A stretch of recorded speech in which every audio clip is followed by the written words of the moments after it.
there, I'm nicodehaan, and welcome to Living a Primal Lifestyle, where we explore a return to a more balanced and natural wild world. To recover our natural health and regain our rights and freedoms. And I'm Ellen Dahan. It's a beautiful day in Durango, Colorado right now. It is, 40 degrees. Yeah, 40 degrees. Amazing. It's going to go down like the 31 tonight. But it's been really, really nice. Yeah, unfortunately, there hasn't been much precipitation, so the snowpack is low. Yeah. But we'll survive. Indeed, we will. Let's see where I am here. Yeah, so that's the weather. Please subscribe to our YouTube channels. Hit the follow button, hit the like button. Let's see. Yeah. There it is. And also, of course, Mother Earth Labs. If you hit the link below the show notes, you can maximize your nutrition from products with Mother Earth Labs. These are products that we use to supplement our diet. And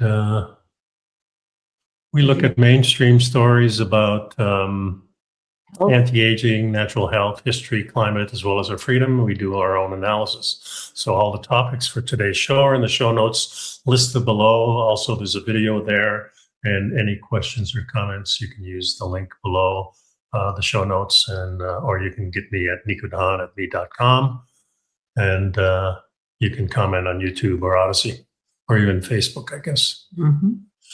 So let's start out today. Let's see where. Today we're talking about germs and diseases and the reverberations of... Well, basically, I titled it Why is Our Society So Sick?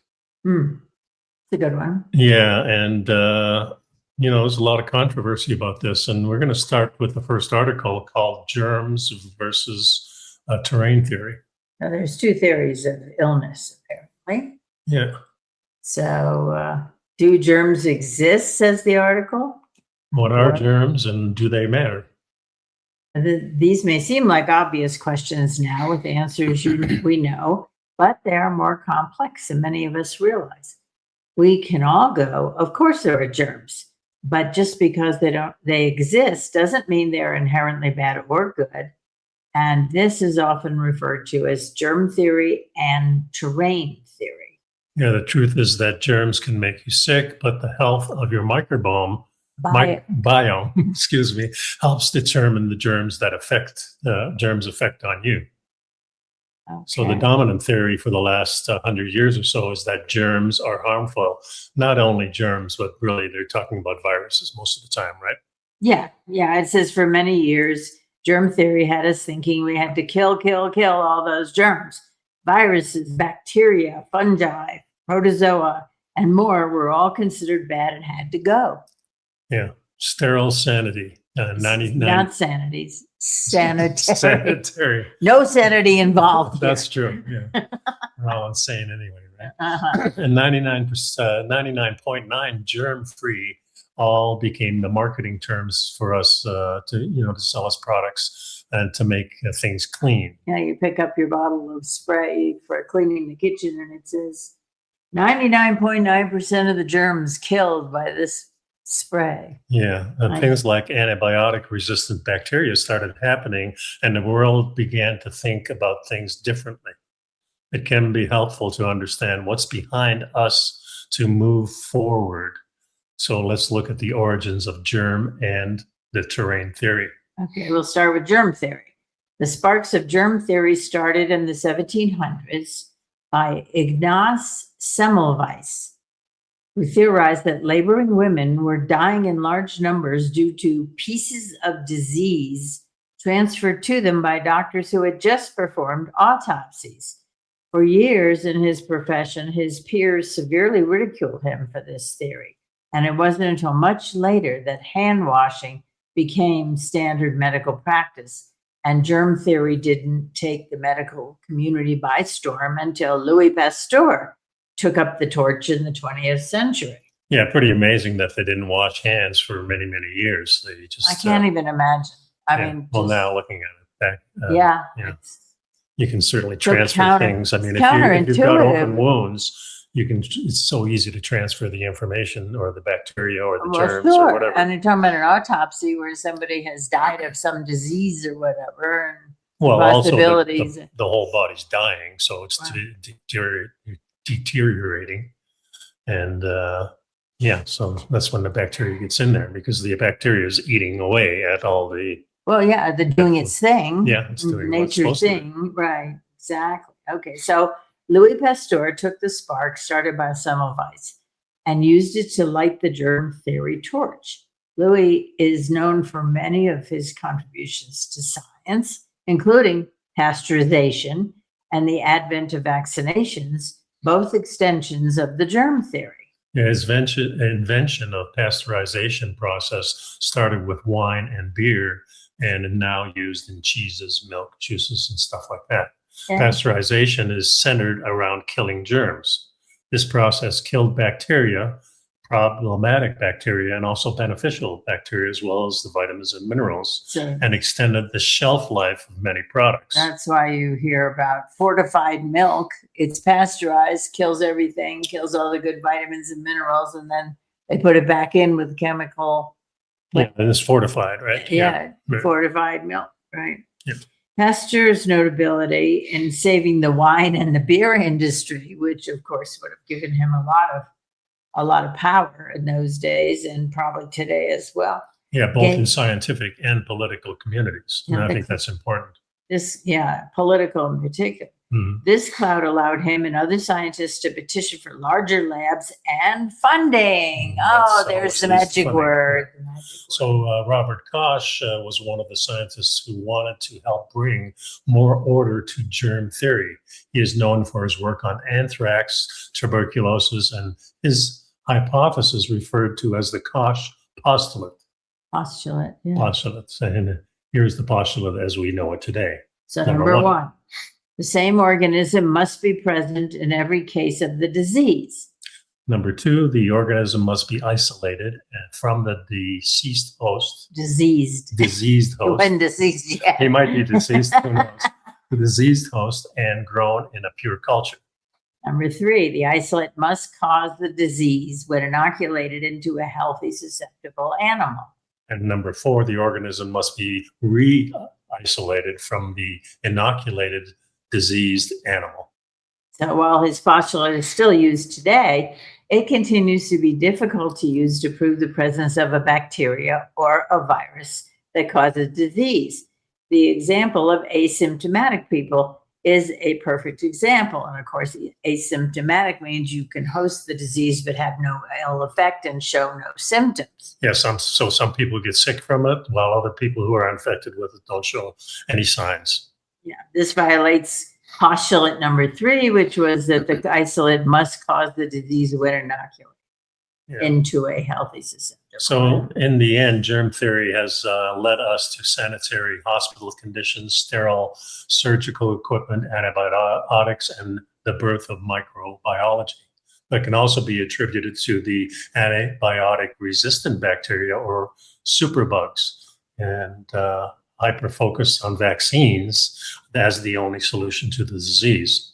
So that's your germ theory, kind of in a nutshell. Yeah. Then we get to terrain theory. The terrain theory originates from Antoine Béchamp, a 20th century researcher and scientist who also happened to work with Louis Pasteur. And they, unfortunately, they had a series of falling outs, became rivals in the public space. And there was a rumor that Pasteur stole Béchamp's work on fermentation and published it in his own name. But Béchamp's various discoveries and his work with fermentation led him to conclude that our bodies are like miniature ecosystems. When somebody's ecosystem is off or weakened, this can lead to sickness. So this theory has now been confirmed and expanded on. We now know that not only do we humans have our own microbiomes, but we also think that we have microbiomes tailored to different organs. So you could have a stomach microbiome, a brain microbiome, your mouth microbiome. Animals have their own, and so do plants and soil. Yeah, we can see the diverse flora that canvases our world thanks to modern tools in microbiology. And these are examples of the complexity of microbiomes all over us, all around us. or all around us. Well, all over us too, I guess. Yeah.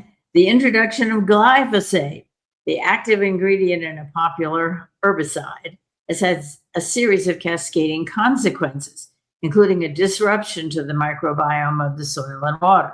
Yeah, so glyphosate is a water-soluble chemical designed to disrupt unwanted plants' growing process. It has other commercial pesticides, herbicides, and fertilizers, and they've along with this, they've created giant, dangerous dangerous like algae blooms in lakes and rivers. We've seen that when we were in Florida. Lake Okeechobee had in the center of the state. Yeah. Every year it had an algae, yeah. and that was where all the runoff was coming from the irrigation to the agriculture. Yeah, and so all these pesticides and everything were going in, but they were also combined with the fertilizers. So this algae finds its foothold when other algae and bacteria are killed off, and it's fed the fertilizer runoff, giving it room to grow. Being water-soluble, glyphosate can easily enter streams, lakes, waters, oceans, and even rainwater, upsetting many natural occurring microbiomes. This chemical doesn't just disrupt plant growth, it can also disrupt insect growth and have a series of biological effects on mammals. Yeah, recent studies also show that it disrupts the microbiome in mice, even at levels that were determined to be acceptable by the acceptable daily intake. The U.S. list of acceptable daily intake. Yeah. You know, there's actually a government agency that says, well, yeah, it's poison, but up to this amount is okay, won't hurt you. And that's really the basis for most medicines too. Yeah. You take too much medicine, it can kill you, or make you, or it could unbalance your microbiome in a way. If you take just enough, then it's supposed to be working okay. Yeah, and one of the things that was popular with the germ theory was the concept of internal sterility. And up until recently, it was thought human insides were sterile. Babies were sterile, our lungs were sterile, and so on. Sterile for the sake of surgery is correct. We don't want to introduce external factors to our internals. That does not mean that everything should always be sterile or that sterile is best in every situation. Yeah, eliminating good and bad germs may cause disease later in life. So it accumulates. It's cumulative, right? Yeah, yeah. One study conducted on mice in sterile environments versus those in a normal lab environment demonstrated mice in the sterile environment were much more likely to develop severe disease symptoms. Because they weren't building any immunity to anything. They weren't able to, the body wasn't able to recognize and adjust for. Yeah. Yeah. Regarding humans, a few studies suggest that babies' microbiomes actually start in the womb. And that's pretty much in natural birth. They have a mechanism which is called the colostrum, I believe. No, that's the breast milk. Oh, that's the breast milk. Yeah, but there's also there's some natural immunities that are conveyed to the baby through the birth canal. Yeah, through the birth canal, and the baby swallows it, and that's how it gets into their system. Well, through their skin, they absorb it. That too. Yeah, what we touch and eat matters, but it turns out where we play matters too. Yeah, this is really interesting because a study conducted in 2020 showed that preschoolers who played outside for just 2.5 months had changes in their microbiome as well as their behavior, a reduction in stress and anger. Another study in Finland, daycares introduced a forest floor to some of their daycares and saw changes to the children's microbiomes in their skin and gut. Yeah, this is really interesting. The air we breathe can impact our lung microbiome.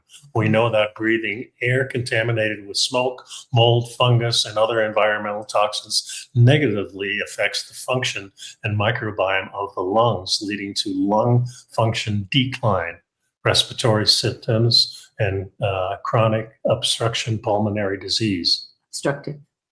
Yeah, obstructive. Yeah. New developments have also demonstrated upper and lower respiratory tracts actually have different microbiomes. So, that's where you get all your allergies and your colds and your reactions, things that. And when we look at some of the native populations, and I'm thinking of the American Indians who lived in tents, teepees, basically, with an earth floor. With an earth floor most of the time. In the winter, perhaps not, but they were really connected to the ground, and certainly they slept in those things and ate in those, or maybe they ate outside a lot.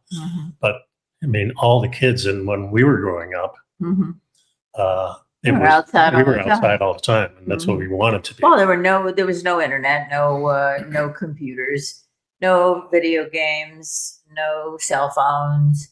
Yeah. So, when you finished you got home from school, you did your homework, and you went outside to play. Yeah, and Saturday morning, I remember, as soon as it got light, breakfast was gone, and then boom, you were outside, and you were outside all day long. You might have some lunch, you might not, but dinner time was the time usually when you came home. Yeah. And I remember one of the practices we had early on when we moved to Canada was that after the meal, we would either go for a walk outside, or we'd sit on the whole family, or we'd sit on the front porch. And, so things have changed so much since the years, in the last 70 or 80 years. That has been a huge change. And I think it's affected us a lot because 20 or even like 30 years ago, we met like 33 years ago. So before that time, I was getting seasonal colds, flus, and things like that. When you and I got together, we really started thinking, because we met so late in life, that we wanted to be healthy. Wanted to get to our 50th anniversary. Yeah, exactly. Yeah, that was the first goal, wasn't it? Yeah, I remember that. So we're 33 now. But it was interesting because we really started diving down. And I had always been on this health kick. But the problem was there were so many different fads. So many different things would come whipping through consciousness and say, oh, here's the new diet. Here's a new thing they found. But even in those days, 33 years ago, we were still outside a lot more than we are today. Well, we had a deck out back. We had a place to sit. We would go out and sit out there. Yeah, but we didn't have the devices. We didn't have the phones tagged to us. We didn't have the computers. The computers just started really being used in the late 80s, early 80s at work. Yeah, but at home, we never had a computer until the mid-90s, I would say. No, you had your Apple. Yeah, but that was just for developing work. It was more like WordPress. Oh, yeah, there was no internet. Yeah, exactly. No internet. Yeah, it was just beginning. You wanted information, you had to go to the library, or you had to have. We had the Book of Knowledge encyclopedia in my home when we were kids growing up. Yeah, I love those encyclopedias. Yeah, me too. And we read a lot more, and we read on paper rather than there were screens. no. So I think all of this stuff has really impacted. But when we started looking into things, we determined early on that it was our microbiome. That we wanted to be healthy inside, so we could fend off these things. And slowly but surely, we learned over the last 30 years. And now we really don't have those seasonal diseases anymore. We don't get the colds anymore. And I think that has a lot to do with not only the lifestyle, but what we eat. Well, sure, it does. And it has to do with maintaining your microbiome and being able to have a robust immune system that then can fight off anything that comes into trying to invade. Yeah. So why does this all matter? Modern medicine mainly allopathic medicine. And that's the traditional medicine with give you a pill, give you a prescription. It's still structured around the idea that when we are sick, there's a singular problem with a singular treatment. It's only one thing that's wrong with you, and we have the cure. And we have the pill that's going to cure. Yeah. And the truth is it can't be that simple, right? Right. And, and we're all living proof that if you take the pill and you don't feel any better. Well, hello. Yeah. Okay. So the next article is really going more deep into. Well, the next article is reflecting the updated reprint of the 5th edition of a book by Dr. Williams, who lived from 1890 to 1971. And he was considered a playboy surgeon until 1931, when he concluded that it wasn't a healthy service, a health service, but a medical service whose main goal was making money rather than healing its patients. 1931, folks. It was known that profit over health was more important.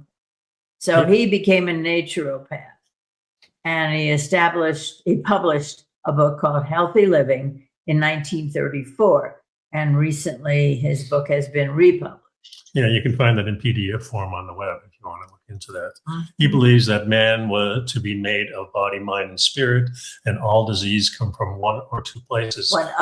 One of two places, either an unhealthy way of life, or else it becomes from unhappiness in the mind and spirit. And I think both of those are components to illness. Sure, because a positive attitude about what you're doing makes a huge difference. I think that's been pretty much proven. And I've used that frame of reference because my dad gave that to me. He was the most positive person I ever met. And he gave that to me, and I thank him for it all the time. Well, I think also there's lots of evidence for things like, if you need a day off from work, all of a sudden you actually literally get sick. There are people who can't allow themselves to take a day off, and so they need an excuse, and they kind of make themselves sick, as it were, so that they can have a day off. I could see that. Yeah, I mean, there's lots of connections, obviously, between the mind and the body. Yeah. Williams includes many secondary sources of illness, however, and doesn't pull any punches or attributes. Attributes. Yeah, attributes. Yeah. Indulgent living.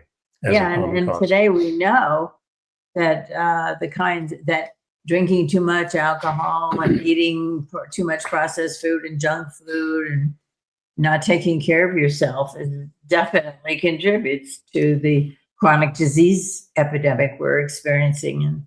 Yeah, and of course we're pretty healthy, and I notice if I have 1 or 2 beers on a weekend, which if we go to lunch. Go to lunch on Saturday, I'll have 1 or 2 draft beers. I notice if I have the third one, and once in a while I do, I feel different. Well, yeah, it takes a little bit out of you. Takes the edge off, or puts the edge on, whatever you want to say. The first 2 take the edge off. Yeah. The third one kind of almost weighs you down. In a little bit, yeah. Now, imagine, and this also refers to maybe changing your diet a little bit. So maybe you're eating some processed foods, and we're a lot more sensitive to it now because 99% of the time we don't. Right. So when we indulge that way, we have that same kind of problem. Now imagine somebody who is always eating that way. Now you become numb to it, and you wonder why you're getting all these things during the year, whether it's just a throat that's sore, or whether you get headaches, or whether you get colds or the flu, or things that are worse. Your joints ache. Everything aches. You're just not good. You have a bad temper. They alluded to tired all the time. Not tired all the time. But then you're numb to it, and you don't realize really what's going on. Well, Williams. Oops, what happened? Something just fell. Go ahead. No. My comb. Oh, maybe. Well, we'll get it later. Okay. It's not kosher to do it on the live. Oh, sure it is. Okay. All right. Williams includes many secondary sources of illness. However, he doesn't pull any punches and attributes indulgent living as a common cause. He believes, however, that man has the power to heal himself. And self-healing starts physically by looking after our bodies with the correct diet, exercise, and just general living habits. So back in 1934, he was already called out He already called out the fake food industry and pesticides use, etc. Psychologically, he sees thought as a powerful tool in self-healing, and that we should think positively and banish negativity. Yeah. And- Thirdly, spiritually, he sees God not as a deity in the sky, but God as life, the life force within, and the life spirit in each of us. And our ability to heal depends on our connection to that infinite spirit. And healing comes more quickly when we include prayer and fasting into life. Yeah, so you can substitute anything you want for that concept. You can say, Well, everybody has their own little. Yeah, My dad had a saying that everybody has their own little religion. Every single person. Every single person. Yeah. Yeah. And it's, Yeah. So anyway, this is a reference to the book, and it just, yes. and it came from Dr. Samantha Bailey, who is a physician in New Zealand. Yes. Mm-hmm. Her Very and her interesting podcast. She and her husband, Mark. Yeah, we often refer to it. Yeah, and it's worth looking for if you're interested in just she dives deeply into a lot of things, that, including germ and terrain theory. And vaccines. Well, everything. Yeah. Everything. Okay, then I found this article, how many diseases are there? And I was kind of interested, because as we went through our life, we've noticed that there's been an expansion of terms used to identify certain symptoms that people have. Or new diseases. New diseases, right. Yeah. So the Journal of the American Medical Association.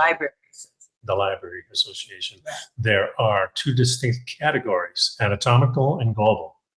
Anatomical diseases section includes 18 major categories when more than 26,000 diseases representing all areas of the body, including the blood, bone, immune system, muscles, and reproductive diseases. The global disease section contains 6 categories: cancer, fetal disease, and the complications, genetic, infectious, metabolic, and rare diseases. And there are almost 18,000 specific diseases. 44,000 diseases altogether. Can you imagine that future and they societies? They keep adding them. Yeah, because in the beginning, and we'll talk about this a little bit later when we discuss the film, there were just, when you and I were born and grew up to the age of maybe 8 or 10, we got just a few.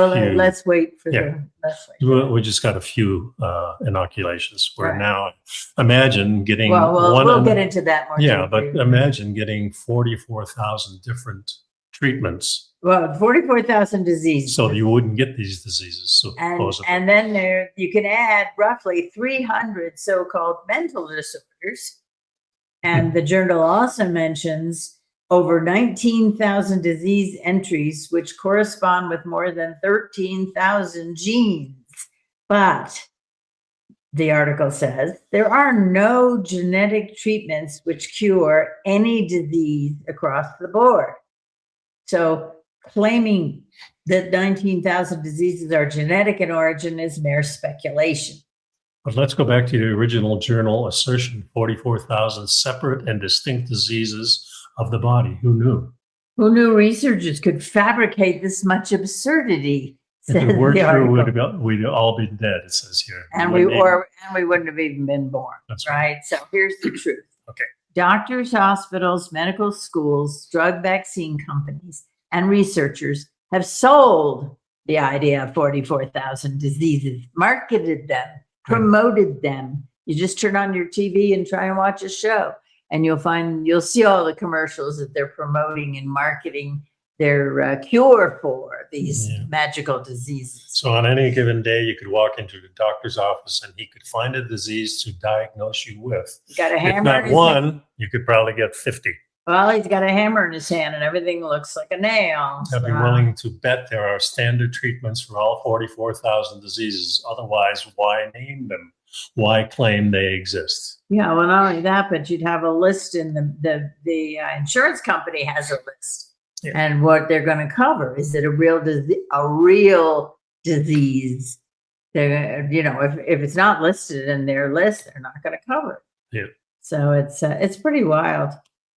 And it concludes that all the possible drugs you can take for these $44,000, it was dollars, Yeah. Diseases have been approved and certified as safe and effective. Yeah. Now, the film that we featured here is called An Inconvenient Study. It's on YouTube, and you can find the link to it there. And we're going to kind of It was a very interesting study, and it was put together by a fellow by the name of Del Bigtree, who was for many years with the network's American television and film producer, and he started wondering about whether any studies had been done and what was going on, in the years following 2020. Yeah. So he ended up interviewing a number of doctors and other people involved in all the controversies and so on. And it's a very interesting little film, and it gives a lot of information. So we're going to just give you a little. Yeah, we're going to give a little rundown. Ellen made some notes. I've got them here. I just wanted to say that disease these days has become very political. And very profitable. And very profitable. But there's been figureheads and whether you're a liberal or whether you're conservative, you may or may not, understand, or you may not believe, or you may even just shut people out because of the different political framework that they're in. And also, of course, the environment of censorship and cancel culture. Yeah. So, I think you just have to have an open mind and listen to those people. A lot of people that we have in the past not agreed with, we started listening to them and we go, wait a minute, it makes sense to us. Mm-hmm. So, just kind of keep that in mind, have an open mind to this thing. And we've figured out how to stay healthy in our 80s now. No, not quite. Don't rush. Well, yeah, I'm in my 80s. You're just around the corner. I got 6 months to go. Less than that. 5 months. Yes. But we're living a pretty good life, and we want our friends and neighbors and everybody else to be healthy too. It's no fun being sick. And and we hate to see it when one of our friends is not doing well or not feeling well. And most of my buddies are already gone. Well, your original generation with whom you palled around when you were in your 20s and 30s. They're all gone. But and for various reasons. Yeah. But it is. So most of it is because of being unwell, for sure. So let's lifestyle. And lifestyle, for sure. Mm-hmm. So this is kind of our synopsis of the Inconvenient Study by Del Bigtree. Cool name too. Yeah. Well, and actually, it turns out that's not his original name. Well, but anyway, he picked the cool. Okay, so this is where we get into kind of the nitty gritty a little bit. In 1946, when I was born, I just happened to come across literally my inoculation report from the doctor. Okay, from when I was born and a year or two afterwards. Right. And I received 4 vaccinations: whooping cough, diphtheria, smallpox, and typhoid. And then somewhere in around 9th grade or so, the polio vaccine came out. And so all the students in the schools were given sugar cubes with the polio, whatever it was called. It wasn't a shot. Yeah. But it was and I think mine was kind of similar. I don't remember because I don't have the records, but I remember as a child getting some, and I still have a couple of scars. And I never got a scar from the smallpox. I had 2 different. I had another smallpox shot when I was much older because I didn't have a scar, and that one didn't scar either. Yeah, and I remember when we came to Canada and immigrated, that I also got some inoculations. Yeah, I don't remember what they were, but probably polio was the main one. Yeah. Okay. Yeah. Well, maybe not, because I don't think when you were 7, that they even had the polio shot. Well, I remember just a couple of years in when my mother worked for the hospital. She was a nurse, and she volunteered because she didn't have a nursing degree from Canada. She got Right. there a little bit later, Mhm. and she worked in the ward with the children. So she worked as a, worked for free as a Mm. volunteer, and she worked with the polio kids. Mm. So it was Mhm. definitely going on. Okay, well, Yep. now take 4 vaccines and a couple of boosters a year or 2 later. And today, there are 72 to 100 doses of vaccination for various things, including the boosters, and they're being administered to babies and infants. Yep. And so that to me was kind of staggering. And I mean, well, we'll get into a little bit more down the page here. Well, I and think some according- of the interesting things is what you put here. 54% of children today have a chronic or neurological condition. And particularly autoimmune diseases, and 1 in 28 children are diagnosed with autism, some form of the spectrum Yeah. today. And I think it's even gone up since that figure. Well, that was just a year or 2 ago. Yeah. So Del Bigtree first made a film called Vax, From Cover Up to Catastrophe. And he was focusing on vaccine injuries, which had come to light during the COVID years. And when he was showing the film, they would do viewings of the film for an audience. And then he would ask the audience, please stand up if you know somebody or if someone in your family has autism. And 3/4 of the people in the room stood up. In every single Every instance. time he showed the film. And there was a lot of conversation that people had with him as a result of that, and that they were a lot of the stories, the anecdotal stories, were that all the symptoms, whatever they were, the neurological symptoms, the autoimmune symptoms, had arisen almost immediately following some administration of a vaccine. Yeah. And so the mainstream response was, that's ridiculous. Science has already provided the answers. Poor science gets blamed it says for everything. basically reports of injuries after getting hepatitis B vax on the first day of life is not proof of cause. Yeah, But they're not related. Right, but there's no safety studies that have been done, no reports of injuries in the first 5 days, so you assume it's safe. Yeah, that's the point. They only followed the babies for 5 days. Yeah. Now, obviously, the symptoms can arise after 5 days, but they said, well, when one of the doctors was questioned by Del Bigtree, he said, well, it didn't show up, so we don't have any proof that it wasn't safe, so therefore we assume it's safe. Right. Well, the vaccines on the newborn and infant schedule have not been subject to safety trials with placebo or double-blind clinical trials. Yeah. And that's as of today. Still none of them. Still, there's still no comprehensive tests done or clinical studies or double-blind studies, placebo studies, all of those things that can show definitively whether or not how many people did experience any kind of reaction, if any. So this is why pharma went to the government Pharma. and complained that they were getting sued and subject to substantial legal action, which was negatively impacting their profits. They couldn't make enough money because people were suing them because of vaccine injuries. So somewhere, I think it was in the 1980s or something like that, pharma demanded immunity, or pharma would not produce any more vaccines. Yeah, they basically blackmailed the government. Yeah, and the government agreed. They backed off and they said, well, we'll indemnify you, and you will. And now, of course, there are lawsuits against different agencies of the government because they're the ones who took on the liability. The government took on the liability away from Big Pharma. Yeah. So there were some studies done with control groups and vaccinated groups, and this is pretty interesting. Vaccinated and vaccinated. Yeah.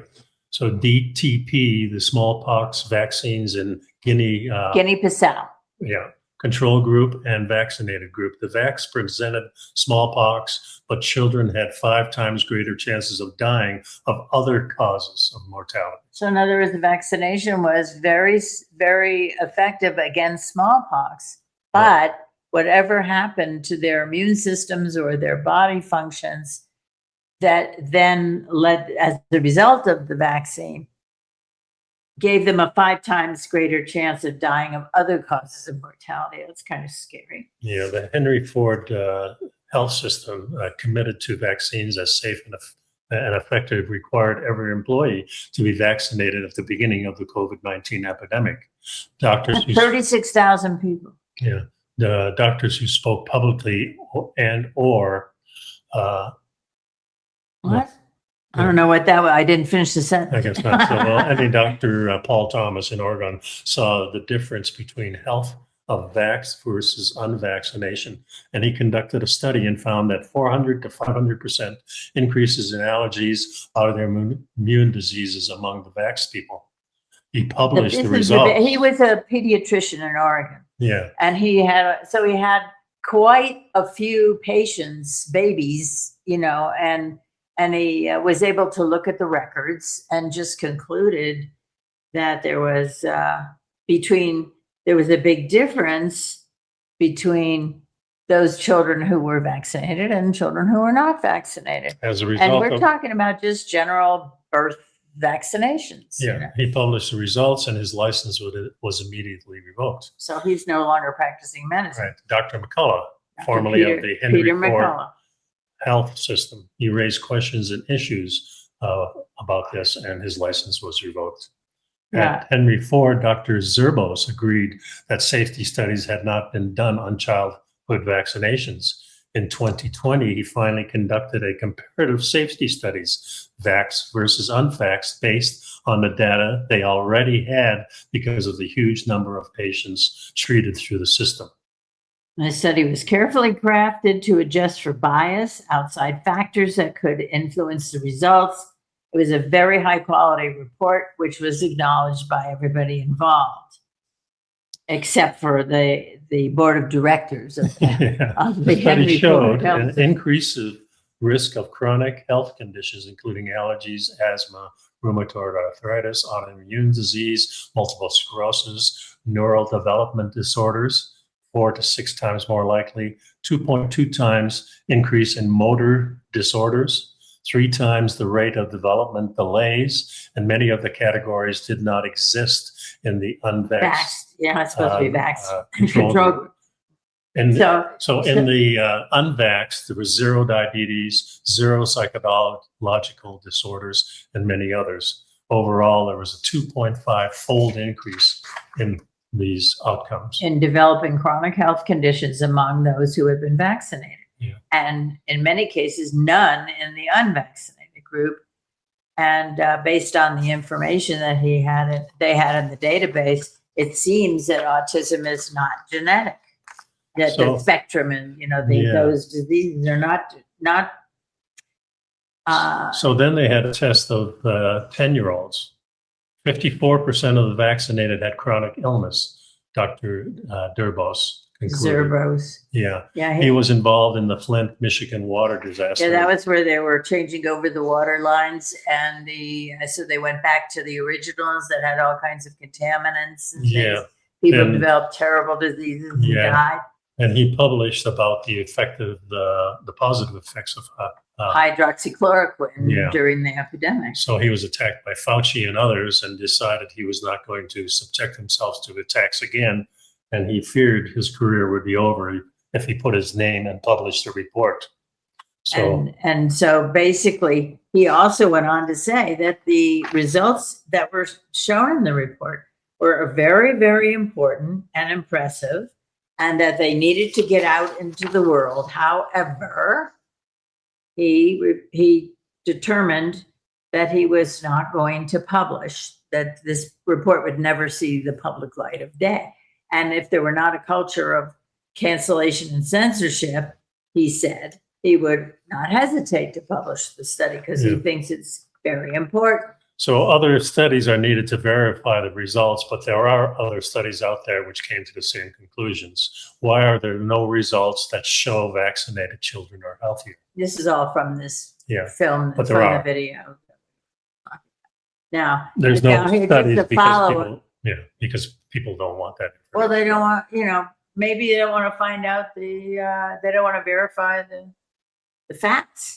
Yeah. Okay, so then I just did a little digging around because I knew that Secretary Robert F. Kennedy Jr. from the U.S. Health and Human Services had in January of this year revised the list of mandatory vaccines for babies and implemented the following actions. Yeah, and I'd like to say that you can still get all those vaccinations. Yeah, they're no longer mandatory. Right. So why the hullabaloo? I don't know.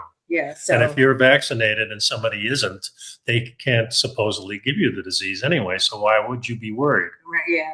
It's a bunch of nonsense, right? Well, it's all about the money. That's right. So because if you don't sell a bunch of vaccinations, you don't make the money. That's for sure. So there are 4 things going on here. Number one, in the changes to the mandatory vaccines, he reduced the number of childhood immunizations from 17 to 11. He eliminated vaccines for rotavirus, COVID-19, influenza, hepatitis A and B, and meningococcal disease. The thing was that brand new newborn babies were immediately inoculated for hepatitis B. Now, hepatitis B is a sexually transmitted disease. If the mother doesn't have it, why in the world makes no sense would you be inoculating it? So now that's no longer recommended. It's not mandatory. Right. So they also eliminated COVID-19 for healthy children or pregnant women, and they eliminated the hepatitis B at birth. So that's basically all. Yeah. So that there's a lot of interesting, just some things to think about in this video, and that was kind of a summary of what's in there. There's a lot more information and charts and so on that you can look at. Yeah. If you're interested. It's interesting because we know a lot of people that are not well, but a lot of people are taking more and more interest in their own health and wondering why am I getting these colds? I know in jiu-jitsu, you got a sickly group over there. Sometimes, it seems like it, but I think when you're doing physical things, you want to be healthy, and you're going to start looking at maybe why you're not. And then there's always the people who show up every single time and don't get these things. And I think just seeing the difference between those two may open your eyes a little bit and start the investigation going. And that's all we're really trying to do is, you need to investigate these things. Things have changed so much in the years that we've been alive, from just being able to go outside more, now having much more screen time, whether it's the TV or whether it's all these devices that we have. And the new TVs aren't that healthy. We still have our own. Too much blue light. Yeah, we have our old plasma TVs, and we're hanging on to those for dear life because really they don't sell them anymore. Yeah, as long as they keep working. And it's tough to kind of figure this out, but it's also tough to get out of the habit of picking up your device as soon as you wake up and looking at your phone or looking at your iPad or your computer and wondering what's going on with other people. We didn't have that years and years ago. How did we ever get along without these devices? What makes me we laugh, got along pretty good. What makes me laugh is when I get a text message that's, fills the screen and keeps on going. I keep thinking, you could just pick up the phone and we could have a conversation. That's true too. Yeah. Anyway, we hope this helps. I think the point is that it's up to you to take control of your own health. And if stay mindful, pay attention to how you feel. And if you ate something last night and this morning you don't feel well. That's a pretty good. Oh, excuse you. Notice that. Don't eat it again. Yeah. we get into these habits. It's tough. Well, we're all looking for gratification and Yeah. and to feel, comfort food. It's very difficult to say, well, I'm not going to eat that because it doesn't agree with me or whatever. Feels good right now. Yeah, I feel it's delicious. Well, we hope this helps a lot, and so it gives you something to think about and do your own research. And that's pretty much the show today. Okay, be well, be safe. Bye bye now.